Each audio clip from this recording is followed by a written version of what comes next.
हाँ, सरकारी ज़मीन है, वहाँ पे मार्केट बनना चाहिए। बस स्टैंड या टेम्पो स्टैंड के जो जाम की समस्या है, उसके लिए जब सरकारी जगह उपलब्ध है तो उसको मतलब कई जगह अतिक्रमण है, तो आप पार्षद है तो उस तरह का टैलेंट दिखाइए ना, उसको खाली करवा के वहाँ पर उसको जगह दीजिए। अपना परिचय दीजिए और किस पद के लिए नामांकन किए हैं बताइए। मेरा नाम हो गया मंजू देवी।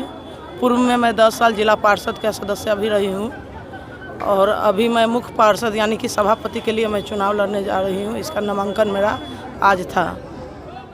दो बार जिला परिषद की सदस्य रही हैं, तो वो क्षेत्र एक अलग क्षेत्र हुआ करता था, ये अब नगर परिषद का है क्षेत्र और इसमें आपने सभापति के लिए अपना नामांकन किया है। आपकी क्या योजना है? सबसे पहले मैं कहूँगी कि जो सभापति का चुनाव लड़ रही हूँ, इसमें अढ़ाई पंचायत यानी कि 16-17 हज़ार मेरा ही वोटर इसमें जुटा है और प्लस मैं नगर में मकान है, तो यहाँ के लोग भी हमको जानते हैं और राजनीतिक में भी मैं भारतीय जनता पार्टी की सदस्य हमेशा रह चुकी हूँ, पदाधिकारी के तौर पर भी कई बार रही हूँ, तो उस नाते भी लोग जानते हैं। तो मेरा जो ग्रामीण का विकास एजेंडा था वो भी लोग जानते हैं, वही देख के नगर वाले भी प्रोत्साहित किए कि आप आइए चुनाव लड़िए। तो मेरा मुख्य एजेंडा यही है कि हम जो देख रहे हैं नगर में कि सभी जगह मतलब जिस हिसाब से विकास होना चाहिए वह हुआ नहीं, चाहे सब्जी मार्केट हो या मान लीजिए कि सभी जगह हम देख रहे हैं मात्र टुकड़ा गिर रहा है। पीसीसी वगैरह के जो भी पैसा आता है क्या हो गया समझ में बाहर है। किस तरह का बदलाव लाना चाहती हैं? मैं सबसे पहले मैं बदलाव यही लाऊंगी कि यहाँ सब जैसे सब्जी मार्केट है उसको अच्छे तरीक़ा से डेवलप करें ताकि वहाँ वैश्य समाज के लोग और मतलब वैश्य समाज यानी वैश्य जो बिजनेस करने वाले हैं वो सभी जाति के लोग ही वैश्य होते हैं। तो सभी के लिए मैं यही चाहूँगी कि अच्छा से डेवलप हो।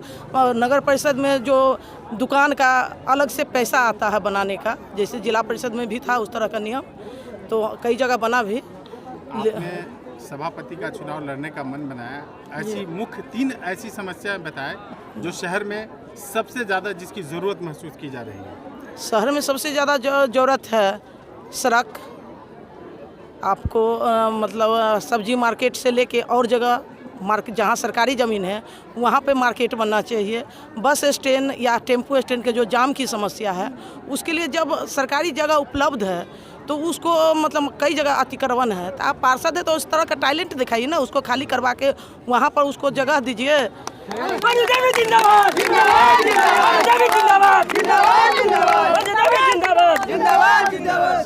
जल जमाव की समस्या से पूरा नगर परिषद जो है बदहाल है, उसके जल निकासी का क्या रास्ता हमवार किया जाएगा? उसके लिए तो सबसे पहले नाला जरूरी है। जल निकासी का सबसे बड़ा समस्या है तो नाला।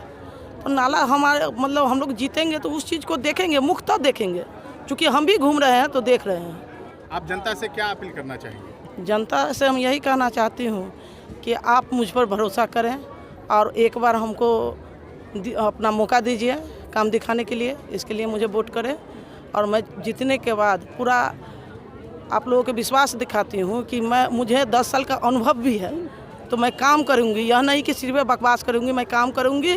और कार्यालय में भी हम कहे हैं कि 10 से 4 बजे तक डेली मेरा जो अपना रहेगा वो कार्यालय में जो एक मिलेगा ना हम लोग का ऑफिस, उसमें हम लोग जगह देंगे, बैठेंगे और 10 बजे से 4 बजे तक जनता के लिए हम रहेंगे और काम जो भी उनका काम होगा मैं करूँगा। ये दलित और गरीब और वैश्य के ही नेता है, हाँ, और गरीब इनसे बात कर सकता है, दूसरा माने बंद करके रखेगा, बात नहीं कर सकता है। और जितने गरीब है डायरेक्ट जो है से इनका बात करने का और सम्मान देने का काम मंजू देवी किया है।